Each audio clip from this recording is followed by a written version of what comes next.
The fire is a small, defiant fist of warmth against the immense, cold dark of the high desert. It spits sparks into a sky so black and so dense with stars it feels like a solid, glittering dome. Jedediah Stone sits with his back against a weathered rock, his rifle resting across his thighs. He is a man carved from the same hard materials as the landscape around him, all sharp angles, weathered surfaces, and a deep, abiding quiet. His world is a simple equation of solitude and survival, and tonight, like every other night for the past 3 months, he is utterly alone. He prefers it that way. Trust is a currency he ran out of long ago. Then a sound, the scuff of a boot on loose gravel. It isn't the stealthy approach of a predator, animal, or human, nor the clumsy stumble of a lost traveler. It is deliberate, weary, yet resolute. Jed's hand tightens on his rifle, his body going still, a predator himself caught in a moment of surprise. He melts back into the shadows cast by the rock, his eyes scanning the edge of the firelight. A figure emerges from the gloom, and the sight is so profoundly wrong, so out of place in his harsh reality, that for a moment he thinks the loneliness has finally curdled his mind. It is a woman, dressed in the stark black and white of a Catholic nun. The habit is dusty and torn at the hem, the wimple slightly askew, but it is unmistakable. She stops just at the perimeter of the light, her hands clasped before her. She does not look like a threat, but in Jed's world, everything that is unexpected is a threat until proven otherwise. Her face, framed by the white linen, is etched with exhaustion, but her eyes, dark and deep, hold no fear. They simply watch him, waiting.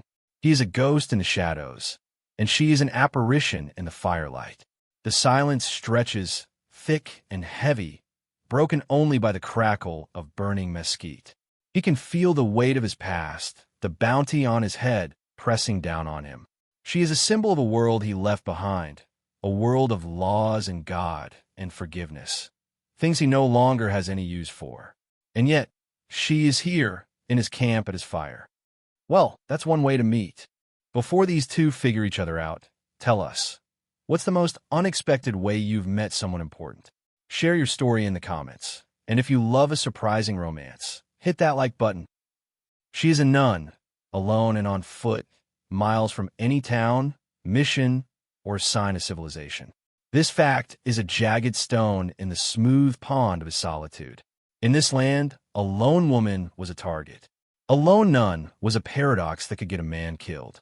He remains silent, watching her, his mind racing through possibilities, each one more dangerous than the last. She has to be a decoy, a trap. But there is a sincerity in her weariness, a profound and unfeigned dignity in her posture that quarrels with his suspicion. Finally, he makes a choice, a small shift in the calculus of his survival. He nudges a piece of wood into the fire with the toe of his boot, sending a fresh shower of sparks into the night.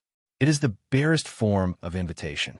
The invitation had been nothing more than that, a nudge of wood, a silent acquiescence. He hadn't spoken a word.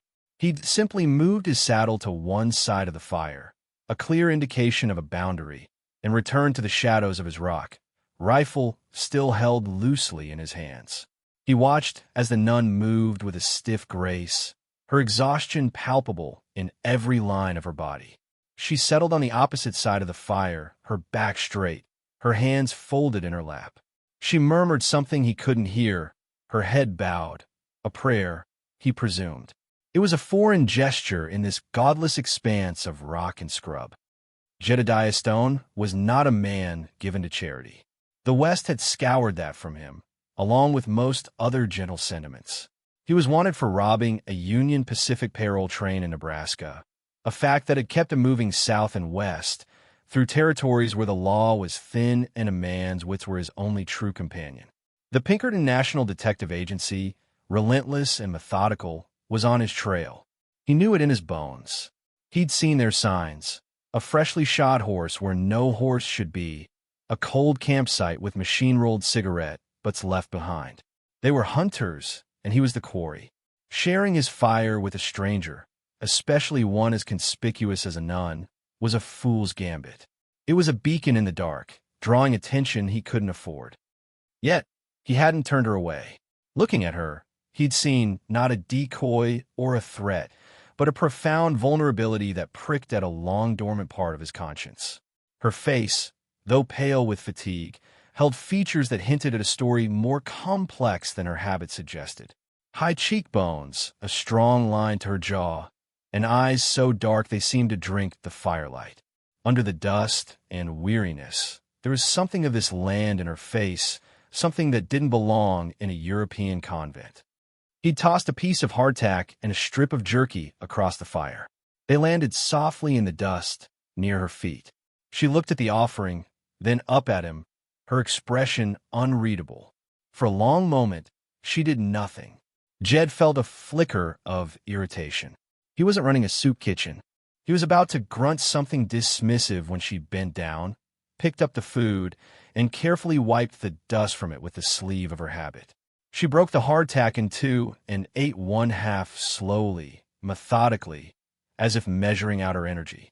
The other half she wrapped in a small piece of cloth from a pocket hidden in the folds of her black skirt. The jerky she saved entirely. It was the action of someone accustomed to scarcity, to uncertainty. He understood that. The night wore on in near-complete silence.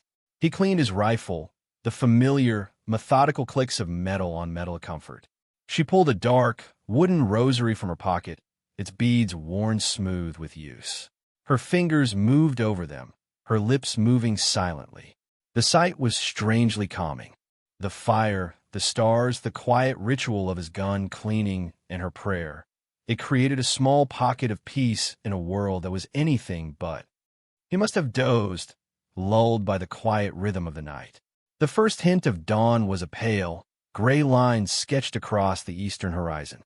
The air grew colder, holding the sharp, clean scent of sage and dust. His horse, tethered nearby, shifted and snorted softly, pulling Jed from his light sleep. His senses came online instantly, a switch flicked by years of living on the edge. The nun was awake, sitting in the same posture, watching the sunrise as if it were a benediction. He was reaching for his coffee pot when he saw it, the glint, high up on the rim of the canyon that sheltered their small camp. It was the rising sun catching on something metal. A rifle scope, a cold knot formed in his stomach. He'd gotten careless. The woman, the fire, the momentary peace, it had made him soft. Before he could even open his mouth to issue a warning, the canyon erupted. The sharp crack of a rifle shot echoed off the rock walls. Not the whizzing sound of a bullet meant for him, but the loud thwack of it hitting the rock face a few feet above his head. A warning shot, or a pinning shot. A voice, amplified by the natural acoustics of the canyon, boomed down at them. Jedediah Stone. This is Agent Cutler of the Pinkerton Detective Agency. You are surrounded. Throw down your weapon and come out with your hands held high. Jed cursed under his breath, his body already moving, grabbing his rifle and ammo belt, his mind a whirlwind of escape routes. He was exposed, trapped in the basin of the canyon. Then the voice came again, colder and sharper this time, laced with a venomous certainty. And the squaw with you. Tell her to come out slowly. We know she's your accomplice. Jed froze. He looked across the dying fire at the nun. Her face was pale, but her eyes were wide with a sudden, terrible understanding. In the cold light of dawn, Cutler didn't see a woman of God. He saw Jedediah Stone, the notorious outlaw, and an Apache woman. The black habit was irrelevant. Her race, to a man like Cutler, defined her guilt. By sharing his fire, Jed hadn't just endangered himself. He had sentenced her. The simple act of charity had become a death warrant, and the weight of that choice settled on him, heavier than any bounty. He couldn't run. Not alone. Not now. The equation of his life had just been rewritten.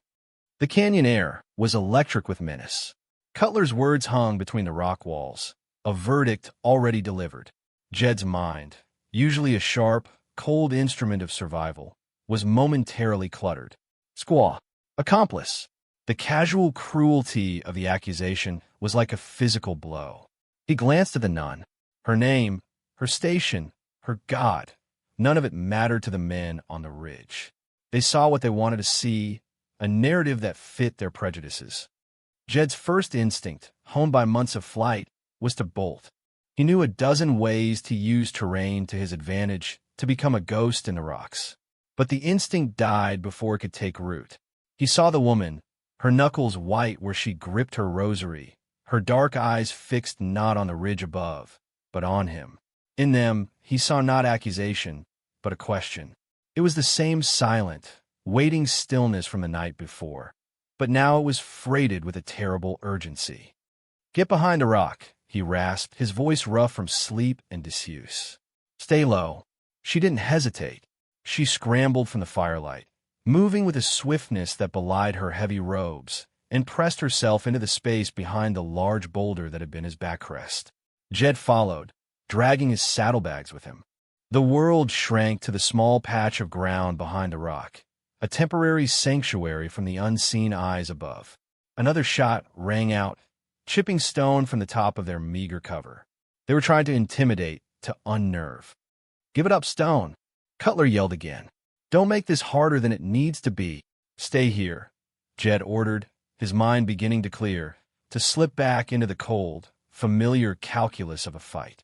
He peered around the edge of the boulder. He could see them now, at least 3 of them, dark figures silhouetted against the brightening sky, spread out along the canyon rim. An impossible position to fight from.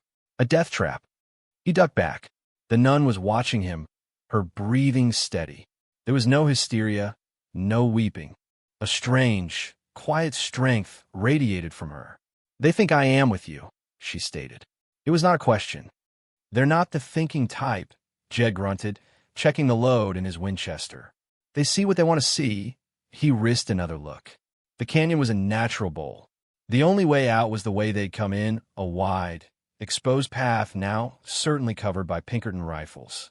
To the back, the canyon wall rose up, a sheer cliff of red rock, seemingly impassable. "We cannot stay here," she said, her voice low and calm. "They will wait for us to run out of water." He was struck by her immediate grasp of the tactical situation. "I'm aware," he snapped, his fear manifesting as anger.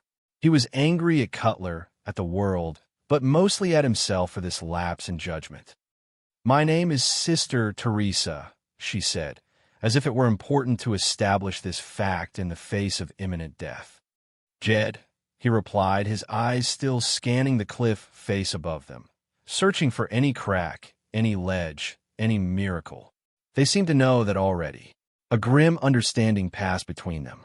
They were no longer a man and a woman from different worlds sharing a fire. They were 2 people in a trap. His reputation had ensnared her, and her presence had complicated his escape into an impossibility. He felt the weight of responsibility settle on his shoulders. He had let this happen. It was up to him to get them out. "All right, Sister Teresa," he said, his tone shifting from curt to conspiratorial. "When I make a run for it, they'll focus their fire on me. There's a cluster of boulders about 50 yards down the path. If you can make it there, you'll have better cover. Tell them you were my hostage. They might listen to a nun." He was offering her a chance, offering to be the diversion that might save her life. It was a long shot, but it was the only honorable play he had left. She looked at him, and for the first time, a flicker of something sharp and assessing entered her eyes. "A hostage," she repeated softly. "And you believe a man like that," she tilted her head towards the canyon rim, "will make such a distinction? After calling me a squaw? No, he will shoot me in the back and call it justice. And you will be dead for nothing." Her logic was as cold and hard as the rock they hid behind. She was right. Cutler had already passed judgment. There was no appealing to a mercy that didn't exist. Jed was taken aback by her blunt, unsentimental assessment. This was no cloistered innocent. "Then we're stuck," he said, the grim reality of it sinking in. She was silent for a moment, her gaze turning from him to the sheer canyon wall behind them. She studied it with an intensity that made Jed look again. To him, it was a solid, unforgiving face of stone. But he saw her eyes tracing lines he couldn't see, connecting patterns that were invisible to him. "My people," she began, her voice dropping even lower. The Indy they knew this land. They had names for every rock and every passage. She paused, her eyes meeting his. There are stories of a way out, a spirit path, not for men to walk, but for spirits to climb. Jed stared at her. A spirit path. He'd heard tales from old prospectors, dismissive stories of Indian myths and superstition. He'd never put any stock in them. But looking at her now, at the quiet certainty in her face, he felt a sliver of impossible hope. "Can you find it?" he asked, his voice barely a whisper. "Finding it is not the problem," Sister Teresa replied, her dark eyes holding his. "The problem will be climbing it."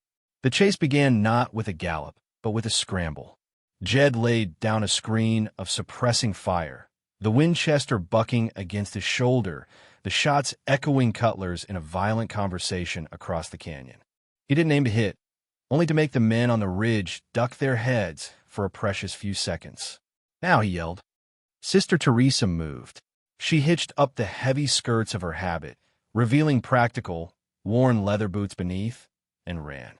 She did not run like a panicked woman.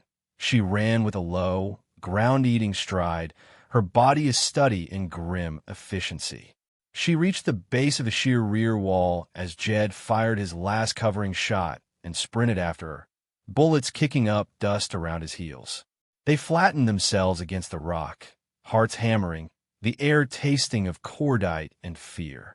They were out of the direct line of sight from the main ridge, but it was a temporary reprieve. Sooner or later, one of Cutler's men would work his way around to a new angle. "Where?" Jed gasped, reloading the Winchester with frantic, practiced movements. She didn't answer in words. She pressed her hand against the rock face, then began to move sideways, her fingers tracing the stone as if reading a hidden text.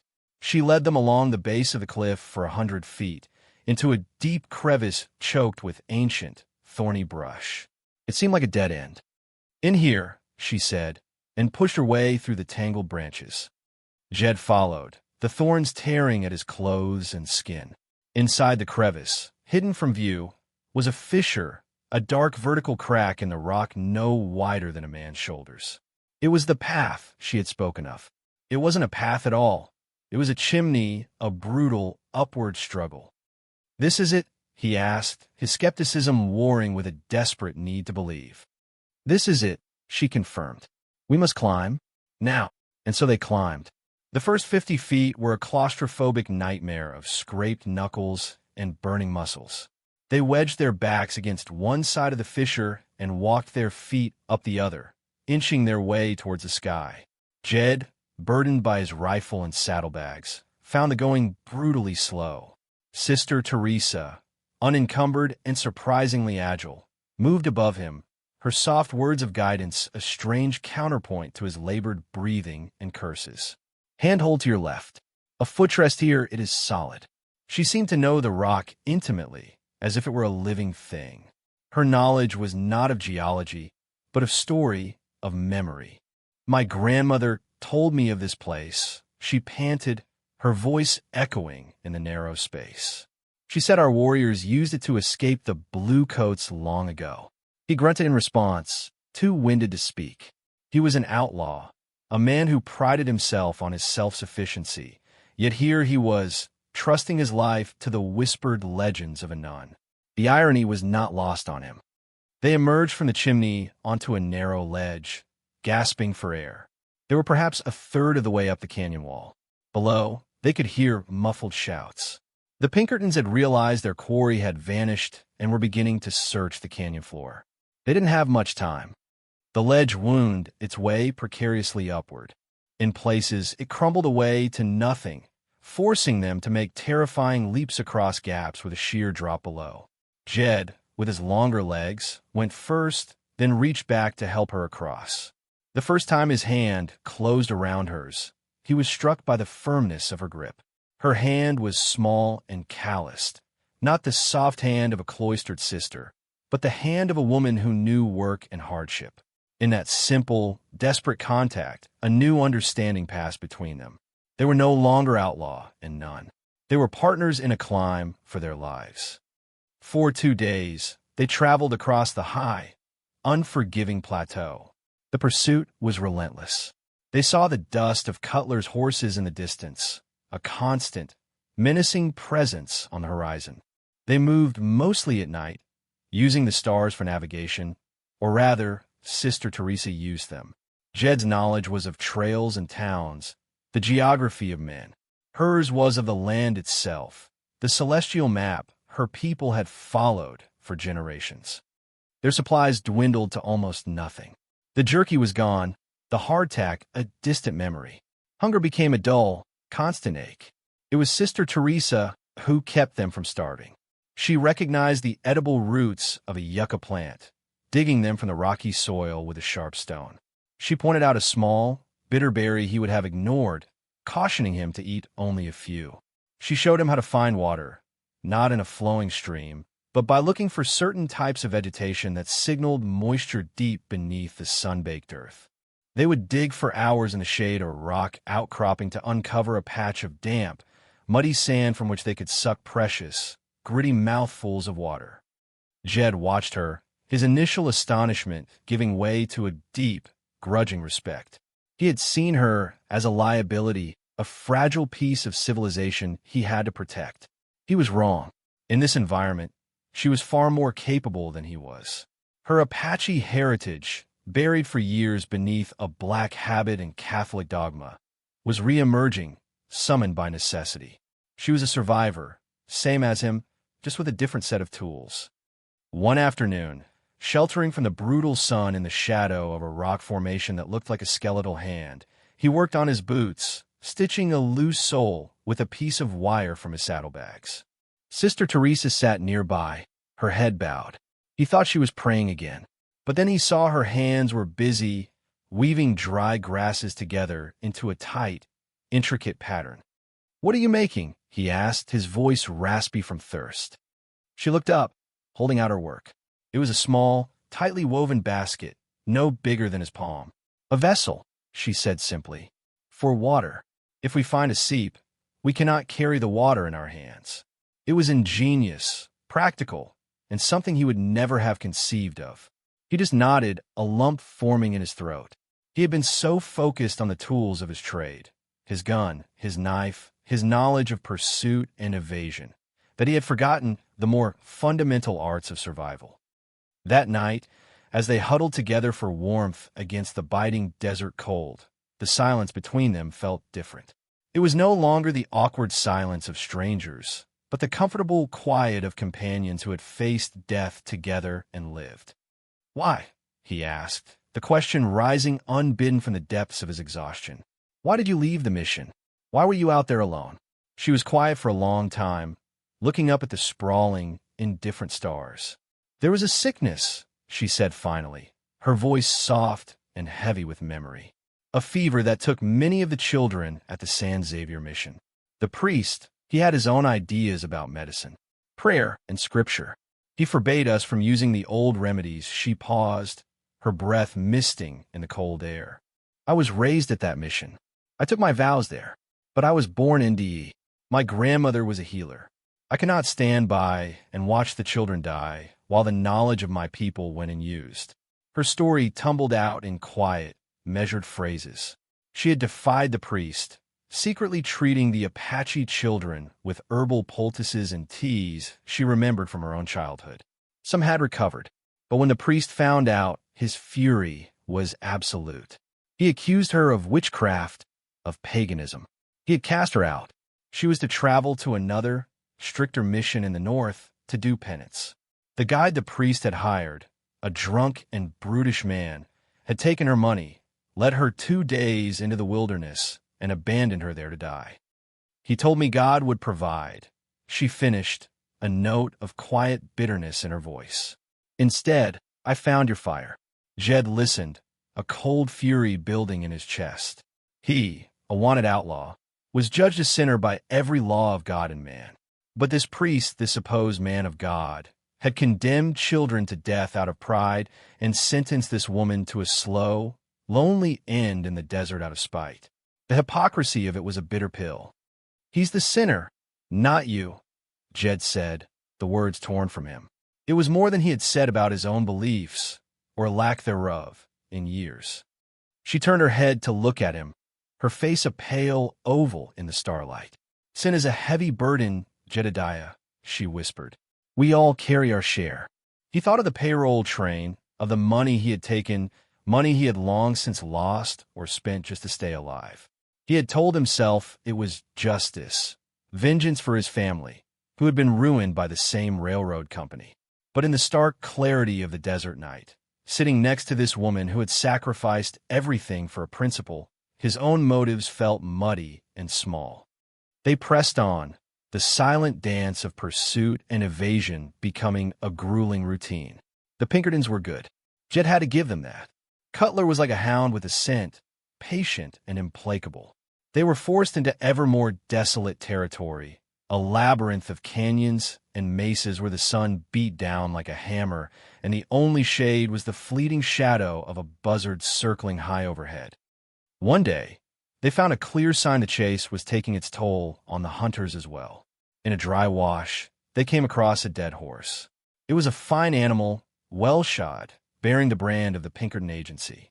It had been ridden to death, its legs broken in a fall. Its saddle and bridle were gone, but lying in the dust nearby was a single object, a wanted poster, escaped from a saddlebag. It had Jed's face on it, a grim, smudged likeness. Beneath it, the words, $500 reward, dead or alive.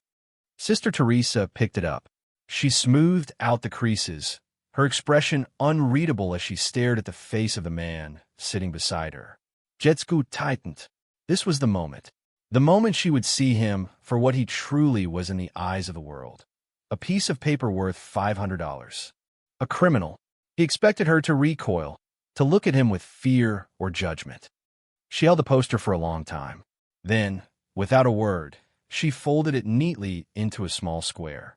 She walked over to a deep crack in the sun-baked earth and dropped the paper into the darkness. She dusted off her hands and returned to his side. "Your likeness is not very good," she said, her voice neutral. Jed let out a breath he didn't realize he'd been holding. The gesture was more powerful than any words of absolution. She had seen the price on his head and had chosen to bury it, to judge him not by his past, but by the man who had shared his water and stood between her and Cutler's guns. In that moment, something shifted deep inside him. The desperate flight for his own life had become something more. He was no longer just running from the law. He was protecting her. The thought of Cutler getting his hands on her was a physical pain, a cold dread that eclipsed his own fear of the gallows. Their fragile alliance was tested a few days later. They were low on water again, their lips cracked and their throats raw. Hope came in the form of a small, hidden spring, nestled in a cave at the base of a towering mesa. The water was clear and cold, a miracle in the wasteland. As Sister Teresa filled the small grass basket she had woven, Jed stood guard at the cave's mouth, his rifle at the ready. The quiet was broken by the clatter of a dislodged stone from above. Jed spun around, raising his rifle, his heart leaping into his throat. A figure was peering down from the top of the mesa. It wasn't a Pinkerton. It was an Apache boy, no more than 14, his face streaked with dirt, his eyes wide with fear and suspicion. He held a small, crude bow. Before Jed could speak, Sister Teresa emerged from the cave. She saw the boy and froze. She called out to him, not in English or Spanish, but in the flowing, guttural syllables of the Apache tongue. The boy's suspicion warred with his surprise. He answered her hesitantly. A rapid conversation followed, a river of words Jed could not understand. He watched, feeling like an outsider for the first time since their journey began. He saw the tension leave the boy's shoulders. He saw Sister Teresa's expression soften, filled with a sorrowful empathy. Finally, she turned to Jed. "He is from the San Carlos Reservation," she explained, her voice low. "His family is starving. The government rations are spoiled or stolen by the agent. He ran away, looking for food." Jed looked at the boy, skinny, dressed in rags, his bow a child's toy against the harshness of this land. He was an outlaw in his own way, a fugitive from a slow death by starvation. "His name is Cale," Sister Teresa continued. He has seen the men who hunt us. He calls them the Iron Hats because of their bowler hats. He says they're camped less than a mile from here, by the base of the flat-top mountain, waiting. They know we need water. This spring is a trap. The news hit Jed like a physical blow. They had walked right into it. Cutler was smarter than he'd thought. He wasn't just tracking them. He was herding them, anticipating their needs, cutting off their resources one by one until they had no choice but to walk into his snare. Cale spoke again, pointing urgently to the south. Sister Teresa listened, then translated.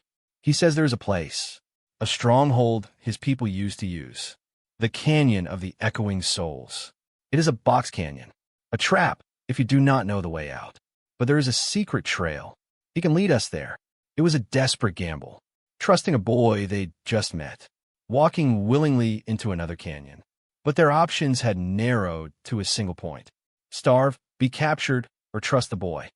We have to trust him, Jed said, his decision made. Sister Teresa nodded, her eyes filled with a grim resolve. She spoke to Cale again, her voice gentle but firm.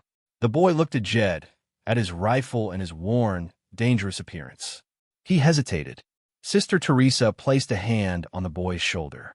She spoke one final, soft sentence in their shared language. The boy's eyes flickered to her, then back to Jed, and he gave a curt, reluctant nod. What did you tell him?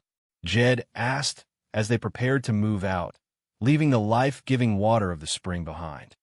Sister Teresa looked at him, her gaze direct and unwavering. I told him you were a man of honor, who protects the weak. I told him you were my friend. The word, friend, hung in the air between them. It was a simple word, but in their world, in their circumstances, it was a profound declaration. It was a bond forged in fire and fear, a trust built across a chasm of culture and belief.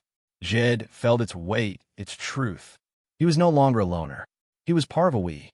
And as they followed the young Apache boy towards the legendary canyon of the Echoing Souls, he knew that their shared fate would be decided there, one way or another. The Canyon of the Echoing Souls was aptly named.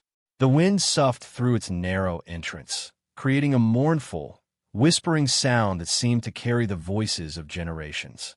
It was a formidable natural fortress with sheer, 1,000-foot walls of striated sandstone. As Cale had promised, it was also a perfect trap. Once inside, the only way out was the way you came in. Jed felt a prickle of unease as they passed through the narrow opening, the walls closing in around them. It felt like walking into the jaws of a beast. Cale led them deep into the canyon, to a place where a rock slide had created a jumble of massive boulders, forming a series of small, interconnected caves. It was a defensible position. From here, they could watch the entrance. Iron Hats come, we see, Cale said, his English broken but clear. He pointed to a high perch on the rocks. I watch. The boy scrambled up the boulders with the agility of a mountain goat, leaving Jed and Sister Teresa alone in the dusty sanctuary of caves. The air was cool and still. The weight of their situation pressed down on them. This is it, Jed said, stating the obvious. We can't run anymore. No, Sister Teresa agreed. We can't. She looked around in enclosed space, at the towering walls that imprisoned them. But we are not yet beaten. They waited. The day bled into a tense, silent afternoon. Cale remained at his post, a small, motionless sentinel. Jed cleaned his rifle for the 10th time, the familiar ritual a small anchor in a sea of uncertainty. Sister Teresa sat quietly, her rosary in hand, but her eyes were not closed in prayer. They were open, watchful, scanning the canyon walls. As dusk began to settle, painting the canyon in shades of purple and orange, Cale scrambled down from his perch, his eyes wide. They come, he whispered. 4 of them, on foot. They are at the canyon mouth. Jed's heart hammered against his ribs. Cutler. He was being cautious, dismounting, knowing a frontal assault on horseback would be suicide. He was on a lay siege. He will try to starve us out, Jed muttered, thinking aloud. Or wait until we're mad with thirst and make a mistake. We have some water, Sister Teresa said, touching the water skin they had filled at the last spring. It was less than half full. Enough for a day. Maybe 2. It's not enough, Jed said grimly. He looked towards the rear of the canyon, at the seemingly unbroken wall of stone. This spirit trail of yours, sister. This secret way out Cale mentioned. It had better be more than a story. It is real, she affirmed, her voice steady, a rock for his own wavering hope to cling to. But it can only be climbed in darkness. They say the spirits guard it during the day. Jed didn't care about spirits, but he understood the tactical advantage of a night climb. They had one night, one chance, before thirst and desperation stripped them of their strength. The pressure was immense, a physical weight that seemed to suck the very air from the cave. It was in that moment, with the end so palpably near, that the last of Jed's walls crumbled. He looked at Sister Teresa, at her calm, resolute face, and felt a desperate need for her to understand. Not to forgive him, but to know the truth of the man she had called friend. "The train," he began, his voice low and hoarse. "The one I robbed. It wasn't for the money. Not really." She turned her full attention to him, her dark eyes patient. "The Pacific Railroad. They wanted my family's land in Colorado. A small ranch, but it was everything to us. It was on a river, and they needed the water rights for the steam engines. My father refused to sell. He swallowed, the memory raw and painful. So they ruined him. They got a judge in their pocket to declare his deed invalid. They dammed the river upstream, cutting off our water. Our cattle died. The crops withered. My mother, she got sick. We couldn't afford a doctor. She died that winter. My father, he just gave up. He followed her a month later. He stared at the dusty floor, seeing not the cave, but the desolate, frozen ranch of his youth. I was 16. They took everything. I swore I'd make them pay. The payroll I took, it was their money, meant for the foreman of the gangs laying the track that would run right through what used to be our home. I took it because it was the only piece of them I could get my hands on. It was a poor substitute for justice." He finally looked up, expecting to see condemnation in her eyes. Pity. Something. Instead, he saw a profound, sorrowful understanding. She reached out, not to touch him, but as if to bridge the space between them with her gesture. "The Lord says, 'Vengeance is mine,'" she quoted softly. "But I've seen the things that men do in the name of progress and profit. I understand the grief of son who has lost everything." Her gaze did not waver. "Your anger was born of injustice. It does not make you an evil man, Jedediah." Her words were a balm on a wound he had carried for a decade. He hadn't realized how much he needed to hear them, how much he had craved a single soul to see past the crime to the reason. For the first time, he felt not like an outlaw, but like a man who had been wronged. Their quiet moment was shattered by Cale's urgent hiss from the cave entrance. They are making a fire at the mouth of the canyon. They are settling in for the night. This was it. The countdown had begun. They had until dawn. Jed stood up, his body suffused with a new, strange energy. It was no longer just fear or the instinct to survive. It was a fierce, protective resolve. He would not let Cutler win. He would not let this woman, who had shown him more grace than he had ever known, fall into the hands of such a callous man. "Cale," he said, his voice firm. "This trail, this way out. Show us." The boy nodded, his own fear overshadowed by the gravity of the moment. He led them to the very back of the canyon, to a section of the cliff face that looked as sheer and impossible as any other. The sun had set, and the canyon was plunged into a deep, moonless dark. Cale pointed upwards into the blackness. "The trail begins there," he said, pointing to a spot about 20 feet up the cliff. "The first handholds are hidden behind a curtain of rock." Jed squinted. There was no visible path, no ledge, nothing. "How do we get up there?" Cale didn't answer. He simply began to climb. He moved like a spider, using tiny, almost invisible cracks and knobs in the rock face that Jed would never have seen. He seemed to flow upwards, disappearing into the shadows. A moment later, a rope made of braided yucca fibers snaked down towards them. "We follow him," Sister Teresa said, her voice betraying not a hint of fear. Jed looked at the flimsy-looking rope, then at the woman beside him. He thought of the priest who had cast her out, of the agent who starved her people, of Cutler who hunted them like animals. He thought of her quiet strength, her buried knowledge, her unwavering faith, not just in her God, but in him. "All right, sister," he said, a grim smile touching his lips for the first time in days. "Let's go see some spirits." He took the rope in his hands. Their escape, their lives, their entire world had narrowed to this single, desperate climb into the dark. The climb was a vertical battle against gravity and exhaustion. The yucca rope, surprisingly strong, got them past the first 20 feet to the hidden ledge Cale had spoken of. From there, the spirit trail began in earnest. It was less a trail and more a series of life-or-death puzzles etched into the cliff face. Handholds were shallow and far apart. Footholds were crumbling ledges no wider than a boot. They climbed in suffocating darkness, the only sounds their own ragged breathing and the constant, mournful whisper of the wind. Cale was their ghost guide, a shadowy figure moving with uncanny confidence above them.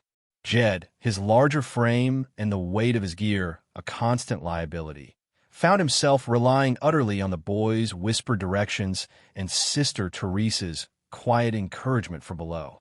"To your right, Jedediah. There's a hold there. I can feel the wind through it. It is deep." Their roles had completely reversed. On the open ground, he was the protector, the expert in evasion. Here, on the vertical face of the canyon, he was a clumsy novice. His strength was useful for pulling himself over difficult overhangs.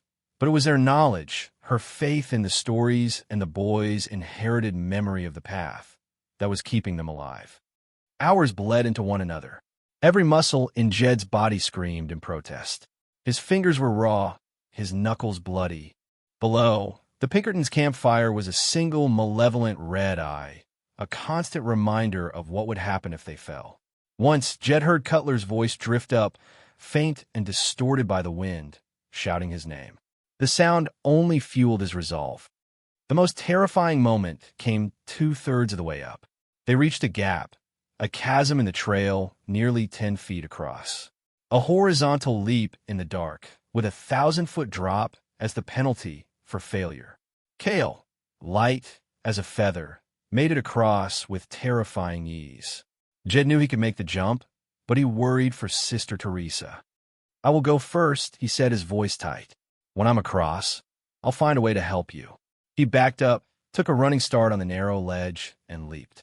For a heart-stopping second, he was suspended in the black void, the wind tearing at him. His boots hit the other side, skidding on loose scree. He fell forward, his raw hands scraping against the rock, but he was across. He turned, his heart pounding, and shone his small, shielded lantern back towards Sister Teresa. She stood on the edge, her black habit blending with the darkness, only her face and wimple visible in the faint light. She looked small and fragile against the immense emptiness of the canyon. "There's no other way," he called, his voice strained. "You have to jump." She looked across the gap, then down into the abyss, then back at him. She crossed herself, a gesture of pure faith in the face of pure terror. Then she did something that stunned him. She began to unbutton her habit. She slipped the heavy black garment off her shoulders, letting it fall. It caught the wind and billowed out into the darkness like a great, wounded bird before disappearing into the void below. Underneath, she wore a simple, practical linen shift and trousers, likely fashioned from old blankets. She was no longer a nun, an icon of the church. She was Tala, a woman of the NDE, stripped down for a fight. Without the encumbering robes, she moved with a new freedom. She took the same running start and launched herself into the air. She was lighter than Jed, and for a horrifying moment, it looked as if her jump would fall short. He lunged forward, his hand shooting out, and clamped on her wrist just as her feet scrabbled for purchase on the edge. He pulled, his muscles screaming in protest, dragging her onto the safety of the ledge. She collapsed against him, shaking and gasping for air. They clung to each other on the narrow precipice, two survivors, stripped of all pretense. Her heart hammered against his chest, a frantic rhythm that matched his own. Her name was a silent prayer on his lips, Tala. In that moment, everything was laid bare. The outlaw, the nun, the Apache, the white man. All those labels had been shed like her habit, falling away into the darkness below. There was only Jed and Tala, holding on to life together. He could feel her trembling, but it was the tremor of adrenaline and exertion, not fear. He loosened his grip slightly, but she did not pull away. They stayed there for a long moment, finding strength in each other's presence, the shared warmth a defiant shield against the cold and the dark. Finally, she stirred. "We must keep going," she whispered, her voice husky. "Dawn is not far." They climbed on, the bond between them now an unspoken, unbreakable thing. They moved as one entity, his strength and her guidance, their shared will to live. As the first pale hint of gray began to soften the eastern sky, they hauled themselves over the final ledge and collapsed onto the flat top of the mesa. They had done it. They were bruised, bleeding, and utterly spent, but they were alive, and they were free. They crawled to the edge and looked down. The canyon below was still lost in shadow, but they could see the flicker of the Pinkertons' fire, now just a tiny, insignificant spark.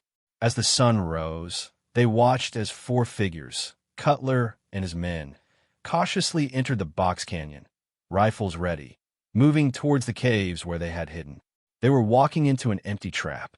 A sense of profound, exhilarating triumph washed over Jed. They had faced down Cutler in his relentless pursuit, and they had won. Not with bullets or bloodshed, but with courage, trust, and the forgotten knowledge of a people who knew how to melt into the land. He looked at Tala. Her face was smudged with dirt and streaked with sweat, her hair unbound from her wimple and falling wildly around her shoulders. In the golden light of the rising sun, he thought she was the most beautiful thing he had ever seen. She was not Sister Teresa anymore, a symbol of a faith he didn't share. She was Tala, a warrior who had climbed out of hell beside him. And he knew, with a certainty that settled deep in his soul, that he would follow her anywhere. The immediate aftermath of their escape was a quiet, aching relief. The tension that had been a constant companion for days drained away, leaving behind a profound exhaustion and the stillness of the high mesa. They found a shallow depression in the rock that held a small pool of stagnant rainwater, and they drank from it like animals, not caring about the taste. The water was life. Later, sitting in the shade of a twisted juniper tree, the world felt preternaturally calm. The vast, empty landscape stretched out in every direction, a panorama of red rock and pale blue sky. The threat of Cutler and his men felt distant, a bad dream from another lifetime. Jed took a small tin of sal from his saddlebags and, without a word, began to gently clean and dress the cuts on Tala's hands. His touch was surprisingly gentle, his calloused fingers careful on her bruised skin. She watched him, her dark eyes filled with a quiet intensity. When he was done, she took the tin from him and performed the same service, tending to the deep scrapes on his arms and the gash on his forehead from his fall across the chasm. Her touch was firm, professional, yet deeply intimate. In these simple, silent gestures, a new contract was written between them. The roles of protector and protected, of guide and follower, were gone. They were equals, partners in survival, their lives now irrevocably intertwined. "You shed your skin in that canyon, sister," Jed said softly, breaking the long silence. He didn't mean it as a joke. Tala, or Sister Teresa, he wasn't sure who she was now, or if she was both, looked down at her simple shift in trousers. A small, sad smile touched her lips. "The habit was a shield," she said, "but it was also a cage. I think Tala was the one who made that climb." She looked up, meeting his gaze. "But Sister Teresa is the one who prayed we would not fall." The duality of her existence was laid bare. She was a woman of 2 worlds, 2 faiths, 2 names. And he, Jedediah Stone, was a man with 2 names himself, the one on the wanted poster and the one she spoke with such quiet respect. He knew their paths should diverge. He was still a wanted man. A future with him was no future at all, just a life on a run. She had a calling, a life she had chosen, even if she had been cast out from it. He had to take her to safety, to the next town or mission, and then disappear. It was the only honorable thing to do. "Where were you headed?" he asked, his voice rough. "The mission in the north." "Where is it?" "Santa Fe," she answered. "The mission of San Miguel." "But—" She hesitated, her gaze drifting towards the distant blue mountains. "I do not know if they will have me. The priest at San Xavier sent word ahead. He called me a heretic, an apostate." The injustice of it coiled in Jed's gut. She had saved children, saved him, saved herself, using the wisdom of her ancestors, and for that, she was condemned. "Then we won't go there," he said, the decision forming instantly, solid and clear. "We'll go somewhere else. California, maybe Oregon, somewhere they don't know you, somewhere I'm not known." The word hung in the air. He hadn't meant to say it, but now that it was out, he knew it was the truest thing he had ever said. The thought of leaving her, of her facing that uncertain future alone, was impossible. The lonely road he had traveled for so long now seemed unthinkable. She looked at him, and in her eyes he saw the same conflict that was tearing at him. The collision of duty and heart, of past vows and present reality. She did not say yes, and she did not say no. He reached into his saddlebag and pulled out his last provision, a single, thin piece of dried venison he had been saving for a true emergency. He offered it to her. She took it, but instead of eating it, she carefully broke the tough strip into 2 equal pieces. She handed one half back to him. "We share," she said. Her voice was quiet, but her words were a vow, a commitment that went deeper than any prayer or promise. It was an echo of their journey, a testament to the trust they had forged. Jed took the piece of venison, his fingers brushing hers. He looked at her, at Tala, the Apache Nun who had shared his campfire and climbed a spirit trail to save his life. He saw his future not in a lonely escape, but in her steadfast gaze. The bounty on his head, the men who hunted him, the life he had left behind. It all seemed to fade, becoming less important than the woman sitting before him. He was an outlaw. She was a nun. By every law of God and man, they should be enemies. But here, on this sun-drenched mesa, under the vast, silent sky, they were just a man and a woman who had found each other in the heart of the wilderness. He watched her chew the tough meat, her jaw working with a quiet determination, and knew he had found something far more valuable than the payroll he'd once stolen. He had found a reason to stop running.